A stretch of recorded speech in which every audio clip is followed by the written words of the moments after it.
आइए मित्रों, साहित्य के पंचरत्न चैनल पर आज धूमिल की कविता मोचीराम के साथ।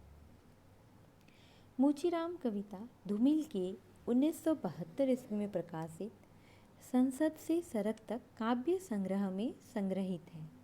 कवि ने मोचीराम कविता में अपनी समतावादी दृष्टि का परिचय दिया है। धूमिल का मोचीराम अपनी जाति का बराबर ख्याल रखकर ही काम करता है। मोचीराम के लिए ना तो कोई बड़ा है और ना कोई छोटा, उसे हर व्यक्ति सिर्फ एक जोड़ी जूता नजर आता है।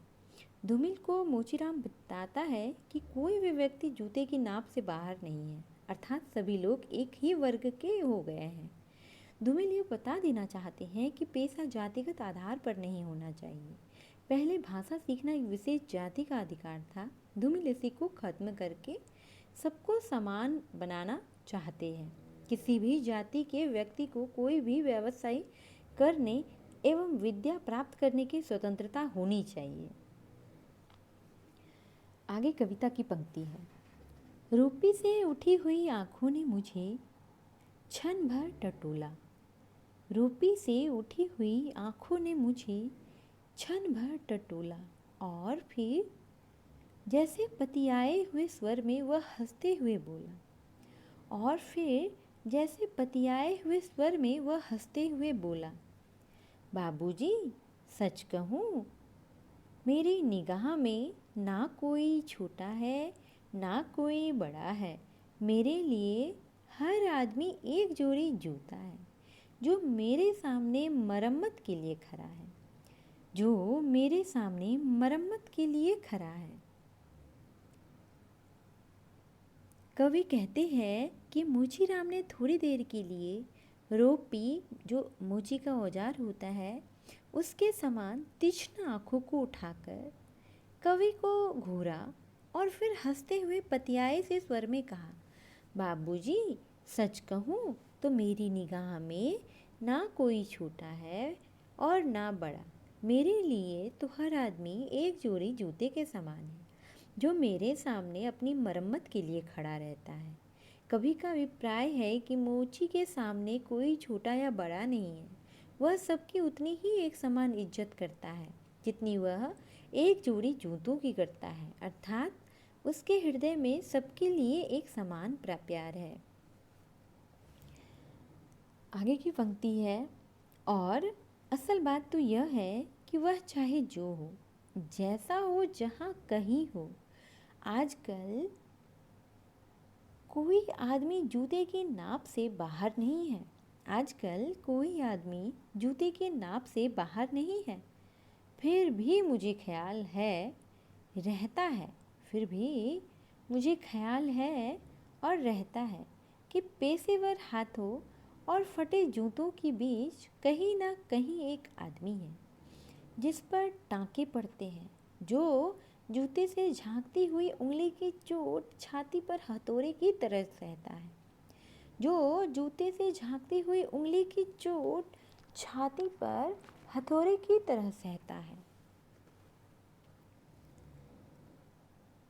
आगे मोचीराम कवि से कहता है कि असल बात तो यह है कि व्यक्ति चाहे जो भी हो, जैसा भी हो और जहाँ कहीं भी हो, आजकल कोई आदमी जूते के नाप से बाहर नहीं है, अर्थात प्रत्येक आदमी का एक स्तर होता है, सीमा होती है, वो उसी के अंदर रहता है, उससे बाहर जाने का प्रयास नहीं करता है। आगे मोचीराम कवि से कहता है कि मुझे ख्याल रहता है कि फटे जूतों के ठीक करते समय इन पेशेवर हाथों से जो मैं फटे जूते पर टाँके लगाता हूँ, वह टाँके जूते पर ही नहीं अपितु उस आदमी के हृदय पर भी लगते हैं जिसकी आर्थिक स्थिति तंग है। मोचीराम के हथौड़े की चोट उस आदमी के हृदय पर प्रहार करती है। अभिप्राय यह है कि जूते को अधिकाधिक मरम्मत के साथ साथ आदमी की पीड़ा भी बढ़ती जाती है। वह जूते के माध्यम से उसके हृदय में झांक लेता है तथा उसे ज्ञात होता है कि आर्थिक स्थिति बिगड़ने के कारण वह बहुत चिंतित है। जूतों की मरम्मत के साथ साथ मोचीराम को आदमी की भी पहचान हो गई है। वह जूतों की शक्ल देखकर आदमी की हैसियत का भी पता लगा लेता है। आगे की पंक्ति है, यहाँ तरह तरह के जूते आते हैं और आदमी अलग अलग नवैयत बतलाते हैं। यहाँ तरह तरह के जूते आते हैं और आदमी की अलग अलग नवैयत बतलाते हैं। सबकी अपनी अपनी शक्ल है, अपनी अपनी शैली है। मसलन एक जूता है। जूता क्या है? चक्की चकतियों की थैली है। इसे एक आदमी पहनता है जिसे चेचक ने चुग लिया है। उस पर उम्मीद की तरह देती हुई हंसी है। उस पर उम्मीद को तरह देती हुई हंसी है, जैसे टेलीफोन के खंभे पर कोई पतंग फंसी है और खड़खड़ा रही है। जैसे टेलीफोन के खंभे पर कोई पतंग फंसी है और खड़खड़ा रही है। मुजीराम कवि से कहता है कि मेरे पास कई प्रकार के जूते आते हैं और प्रत्येक आदमी की अलग अलग विशेषता बताते हैं। उन सभी व्यक्तियों की अलग अलग तरह की शक्ल है और अपनी अलग अलग शैली है। मान लो यह एक जूता क्या है? बस चकतियों की थैली है। कितने ही जगह से फटने के कारण इसमें जगह जगह चकतियाँ पैबंद लगी हुई हैं। यह एक ऐसे आदमी का जूता है जिसके चेहरे पर चेचक के दाग हैं और हंसता हुआ भी वह आदमी ऐसे लगता है मानो टेलीफोन के खंभे पर कोई पतंग फंसी हुई हवा के जोर से खड़खड़ा रही है। अभिप्राय यह है कि वह चेचक के दाग वाला व्यक्ति आर्थिक विषमता से घिरा हुआ है, फिर भी उसके चेहरे पर प्रसन्नता या आशा की किरण दिखाई देती है।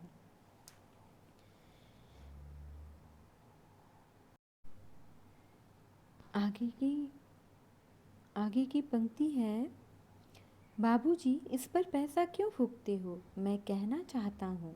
बाबूजी इस पर पैसा क्यों फूकते हो? मैं कहना चाहता हूँ, मगर मेरी आवाज़ लड़खड़ा रही है। मैं महसूस करता हूँ भीतर से एक आवाज़ आती है। कैसे आदमी हो? अपनी जाति पर थूकते हो? आप यकीन करें, उस समय मैं चकतियों की जगह आंखें ताकता हूँ और पेशे में पड़े हुए आदमी को बड़ी मुश्किल से निभाता हूँ। आप विश्वास करें कि उस समय मैं चकतियों की जगह आंखें ताकता हूँ और पेशे से पड़े हुए आदमी को बड़ी मुश्किल से निभाता हूँ।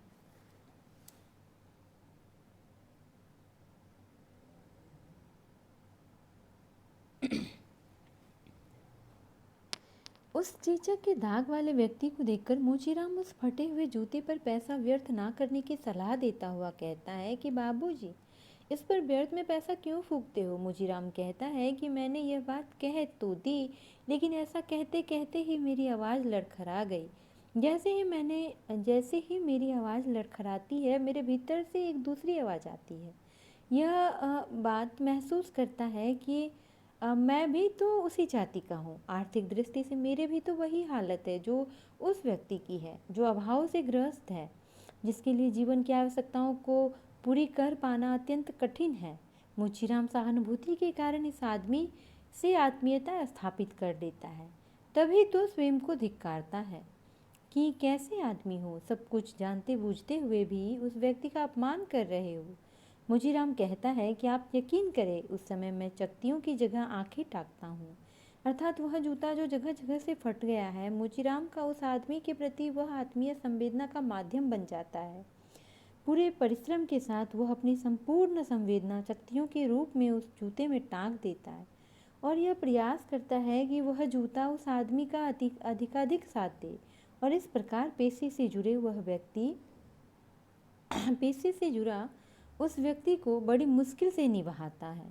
कवि का अभिप्राय यह है कि मोचीराम उस व्यक्ति का पूरा सम्मान करते हुए तथा उसे तनिक भी आभास न दिलाते हुए कि उसके जूते की हालत कितनी खराब है, उसे ठीक करते हुए उसे संतुष्ट करता है। आगे की पंक्ति है, एक जूता और है जिससे पैर को नांग कर एक आदमी निकलता है। सैर को, जिससे पैर को नांग कर एक आदमी निकलता है सैर को। ना वह अक्लमंद है, ना वक्त का पाबंद है। उसकी आंखों में लालच है, हाथों में घड़ी है। उसे जाना कहीं नहीं है, मगर चेहरे पर बड़ी हड़बड़ी है। उसे जाना कहीं नहीं है, पर चेहरे पर बड़ी हड़बड़ी है। वह कोई बनिया है या विसाती है, मगर रोब ऐसा कि हिटलर का नाती है। इससे बांधो, उससे काटो, हियाँ ठोको, वहाँ पीटो। घिसा दो ऐसा चमकाओ जूते को आईना बनाओ। उफ, बड़ी गर्मी है। रुमाल से हवा करता है, मौसम के नाम पर विसुरता है। सड़क पर आतियों जातियों को बानर की तरह घूरता है। गरज यह कि घंटे भर खटवाता है, मगर नामा देते वक्त सांप नट जाता है। शरीफों को लूटते हो वह गुर्राता है और कुछ सिक्के फेंक कर आगे बढ़ जाता है। अचानक चिहुक कर सड़क से उछलता है और पटरी पर चढ़ जाता है। चोट जब पेशे पर पड़ती है तो कहीं ना कहीं एक चोर कील दबी रह जाती है, जो मौका पाकर उभरती है और उंगली में गड़ती है। मगर इसका मतलब यह नहीं है कि मुझे कोई गलत फहमी है। मुझे हर वक्त यह ख्याल रहता है कि जूते और पेशे के बीच कहीं ना कहीं एक अदद आदमी है, जिस पर टाँके पड़ते हैं, जो जूते से झांकती हुई उंगली की चोट छाती पर हथौड़े की तरह सहता है। जो जूते से झांकती हुई उंगली की चोट छाती पर हथौड़े की तरह सहता है। मुचीराम अब दूसरे प्रकार के जूते का अर्थात व्यक्ति का वर्णन करते हुए कहता है कि यह जूता उस व्यक्ति की आर्थिक निश्चिंतता को बताता है तथा जो जूता एक व्यक्ति की जरूरी आवश्यकता के लिए काम में आता है, वही यहाँ पर यह जूता उस व्यक्ति की आर्थिक संपन्नता का दिखावा मात्र है। वह उस जूते को पहनकर सैर के लिए निकला है, लेकिन वह व्यक्ति ना अक्लमंद दिखाई दे रहा है और ना समय का पाबंद दिखाई देता है। मध्यम वर्गीय संस्कारों से युक्त वह आदमी आंखों में लालच लिए हुए है, अर्थात वह सभी ऐसो आराम बिना परिश्रम किए पाने में लगा हुआ है। उसकी आंतों में घड़ी है, लेकिन वह समय का पाबंद नहीं दिखाई पड़ रहा है। उसे कहीं नहीं जाना है, लेकिन चेहरे को देखकर ऐसा लग रहा है मानो वो हड़बड़ी में हो। उसे देखकर ऐसा लगता है मानो या वो कोई व्यापारी या विसाती की दुकान चलाने वाला कोई दुकानदार है, लेकिन वह मोचीराम पर रोब ऐसे जमा रहा है कि मानो वो कोई हिटलर का नातिन है। वह मोचीराम को सलाह देते हुए कहता है कि जूते को ऐसे बांधो, इस अतिरिक्त पैबंद को के धागों को काटो, यहाँ कील ठोको, वहाँ कील पीटो और घिस घिस कर पॉलिश कर इस जूते के आईने के समान चमका दो। फिर कहता है कि यहाँ तो बहुत गर्मी है तथा अपना रुमाल निकालकर उससे हवा करने लगता है। वह मौसम को भी इस प्रकार ताना मारता है।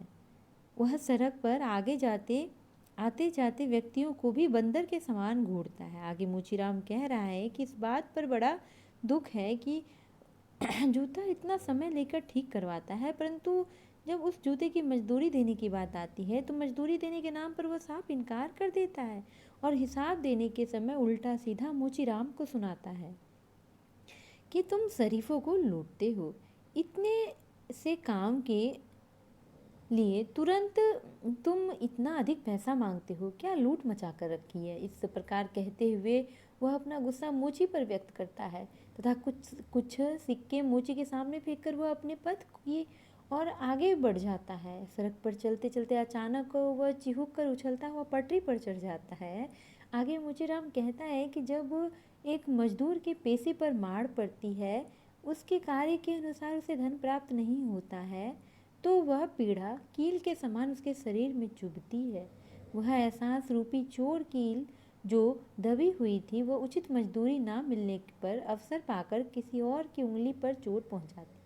अर्थात जब कोई ईमानदार व्यक्ति के साथ धोखा करता है तो उसे नियति नहीं छोड़ती, उसे उसके धोखे का फल अवश्य कभी ना कभी प्राप्त होता है। मगर इसका मतलब यह नहीं है कि मुझे कोई गलत फहमी है। मुझे हर वक्त यह ख्याल रहता है कि जूते और पेशे के बीच कहीं ना कहीं एक अदद आदमी है, जिस पर टाँके पड़ते हैं, जो जूते से झांकती हुई उंगली की चोट छाती पर हथौड़े की तरह सहता है। और बाबूजी, असल बात तो यह है कि जिंदा रहने के पीछे अगर सही तर्क नहीं है तो राम नामी बेचकर या रंडियों की दलाली करके रोजी कमाने में कोई फर्क नहीं है। और यही वह जगह है जहाँ हर आदमी अपने पेशे से छूटकर भीड़ का टमकता हुआ हिस्सा बन जाता है। सभी लोगों की तरह भाषा उसे काटती है, मौसम सताता है। अब आप इस बसंत को ही लो, यह दिन को तांत की तरह तानता है, पैरों पर लाल लाल पत्तों के हजारों सुक्तले धूप में सींचने के लिए लटकाता है। सच कहता हूँ, उस समय रोपी की मूठ को हाथ में संभालना मुश्किल हो जाता है। आँख कहीं जाती है, हाथ कहीं जाता है।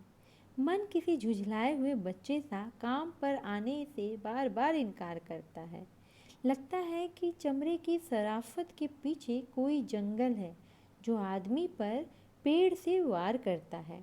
और यह चौंकने की नहीं, सोचने की बात है।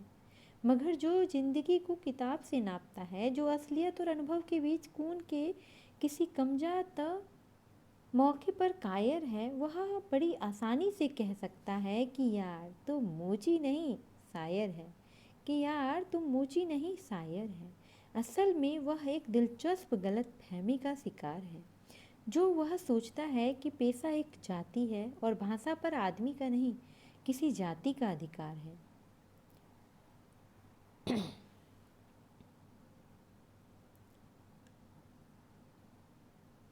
मुजीरा मदद आदमी के प्रति अपनी सहानुभूति व्यक्त करते हुए कहता है कि मेरे पेशेवर हाथ हैं और दूसरी ओर उस अदद आदमी का जूता है।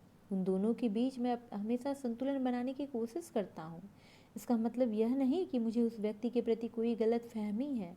मैं तो इस बात का ध्यान रखता हूँ कि उस फटे जूते पर जो टाँके लगे हैं वह उस आदमी की आर्थिक स्थिति पर पड़े टाँके हैं।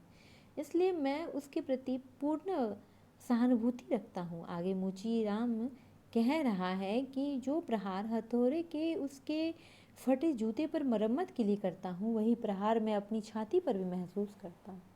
मुचीराम अपनी आदर्शवादी सोच को व्यक्त करते हुए कह रहा है कि बाबूजी, जिंदा रहने के लिए, अपना जीवन यापन करने के लिए प्रत्येक व्यक्ति को कोई ना कोई कार्य करना ही पड़ता है।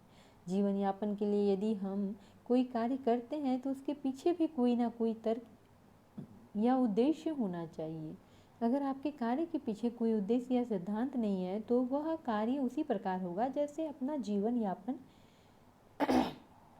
करने के लिए कोई गलत कार्य करता है। जैसे कोई राम नाम बेचकर अर्थात धार्मिक पाखंड करके जीवन के लिए धन अर्जित करता है, या कोई व्यक्ति चरित्रहीन स्त्री की दलाली करके उसे बेचकर धन कमाता है।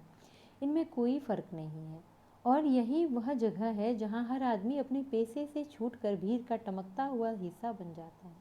अर्थात सही ईमानयुक्त पेशे का चयन न करने पर, सिद्धांतयुक्त जीविकोपार्जन न करने पर वह अपना लक्ष्य प्राप्त नहीं कर पाता है तथा केवल एक भीड़ का हिस्सा मात्र बनकर रह जाता है। सभी लोगों की तरह भेड़ चाल में समय की भाषा अर्थात वह व्यर्थ ही अपने समय को गंवाता है। आगे पंक्तियों में मोचीराम मौसम पर व्यंग करते हुए कवि से कह रहा है कि बाबूजी, मौसम का प्रभाव सभी पे पड़ता है। अब आप बसंत के मौसम के प्रभाव को ही देख लो। यह दिन को धागे की तरह तानता है, अर्थात दिन लंबा सा लगने लगता है। वृक्षों पर भी लाल लाल पत्ते, कोपल फूलों आदि को बसंत ऋतु के धूप में तपने के लिए वृक्षों पर लटकाए रखता है। अर्थात बसंत ऋतु में मोची को काम करने का मन ही नहीं होता है, जिसके फलस्वरूप उसे दिन भर भी बड़ा बड़ा सा लगने लगता है।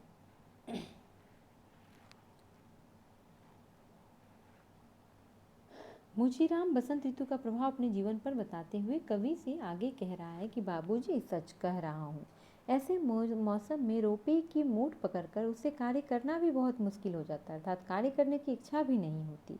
इस समय आँख का लक्ष्य कहीं और होता है और हाथ कहीं और चला जाता है, अर्थात कार्य व मन का संतुलन नहीं बैठ पाता।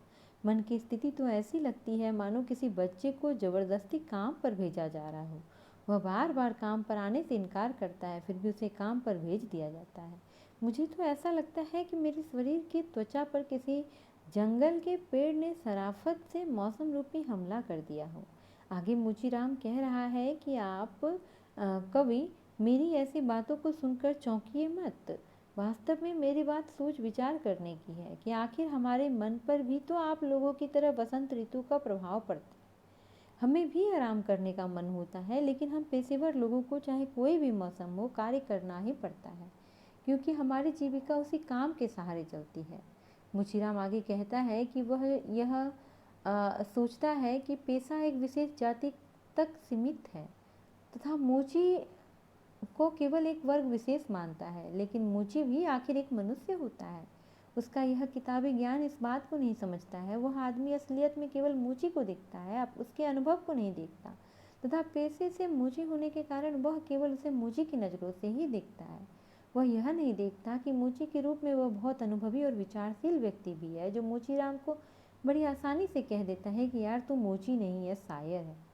वास्तव में यह एक बड़ी दिलचस्प गलतफहमी का शिकार होता है, जो यह सोचता है कि पेशा एक जाति है, और भाषा पर आदमी का नहीं, किसी जाति का अधिकार है। इस तरह कवि का एक नई बात उजागर करता है इस कविता में एक नई बात उजागर करता है कि भाषा और संवेदना जाति की नहीं, आदमी की पहचान स्थापित करती है, तथा किसी भी पेशे से उसे जाति वर्ग का कहना उचित नहीं। कवि ये कहना चाहता है कि पेशा जातिगत आधार पर नहीं होना चाहिए। पहले भाषा सीखना एक विशेष जाति का अधिकार था। कवि इसी तथ्य को खत्म करके सबको समान बनाना चाहते हैं। किसी भी जाति के व्यक्ति को कोई भी व्यवसाय करने एवं विद्या प्राप्त करने के लिए स्वतंत्र होना चाहिए, आगे मोचीराम कहता है।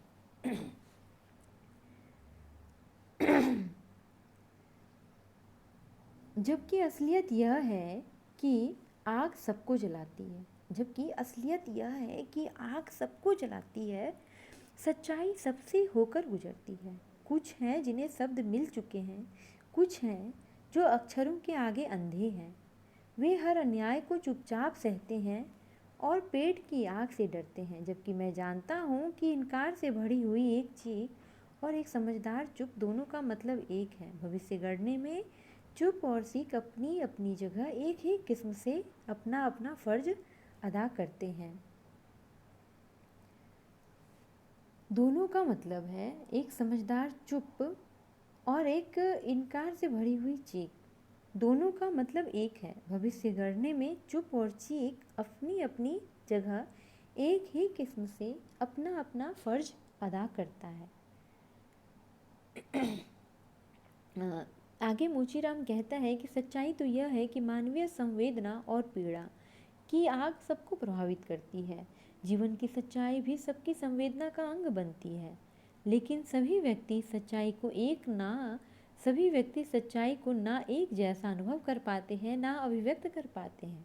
मोचीराम इसका कारण बताते हुए कहता है कि कभी कर्म किसी जाति का अधिकार नहीं है। कुछ है जो संवेदना की आग को अनुभव ही नहीं करते, अपितु उचित शब्द के द्वारा अभिव्यक्त भी कर लेते हैं। कुछ ऐसे भी हैं जो अनुभव करके मूक बन जाते हैं, क्योंकि उन्हें उचित शब्द नहीं मिल पाते हैं। कभी कर्म की सच्चाई का उद्घाटन करते हुए मोचीराम कहता है कि यह कभी कर्म नहीं, बल्कि जीवन की एक ऐसी आग है जिसका अनुभव सभी करते हैं, लेकिन कुछ इसलिए अभिव्यक्त नहीं कर पाते क्योंकि वे पेट की आग से डरते हैं। अभावपूर्ण जीवन बिताते हुए इस भय से अपने शब्दों को मूर्त रूप नहीं दे पाते कि सच्चाई उद्घाटित हो जाने से उनकी रोटी ना छिन जाए, इसलिए अन्यों के द्वारा किए गए अन्यायों को भी वो चुपचाप सहन कर लेते हैं। मोचीराम बताता है कि जो चुप है वह विवश है, अवश्य है, लेकिन उसकी चुप्पी के पीछे बुद्धि या अनुभव की कमी नहीं, बल्कि एक समझदार का मुखौटा है। मोचीराम कहता है कि जबकि मैं जानता हूँ कि इनकार से भरी हुई एक चीख और एक समझदार चुप, दोनों का मतलब एक ही है, अर्थात जीवन की संवेदना को प्रत्येक व्यक्ति सही शब्दों में अभिव्यक्त तो नहीं कर पाता, लेकिन अनुभव अवश्य करता है। इस सच्चाई का अनुभव करने पर कोई शब्द मिल जाने पर चीख निकल पड़ना या शब्द ना मिल पाने पर चुप्पी धारण कर लेना, इस बात से मानवीय स्थिति में कोई अंतर नहीं आता है। मानव का भविष्य उसी तान पर गढ़ा जाता है जिस तान पर आज तक का जीवन चल रहा है। सीखने से या चुप हो जाने से उसके जीवन की गति में कोई अंतर नहीं आता। सभी अपने अपने तरीके से जीवन में अपना फर्ज निभाते हैं। तो ये कविता थी मोचीराम, जो धूमिल द्वारा लिखी गई थी और संसद से सड़क तक काव्य संग्रह में संग्रहित थी। अगर अच्छा लगे तो लाइक, शेयर, सब्सक्राइब, कमेंट जरूर कीजिएगा। धन्यवाद।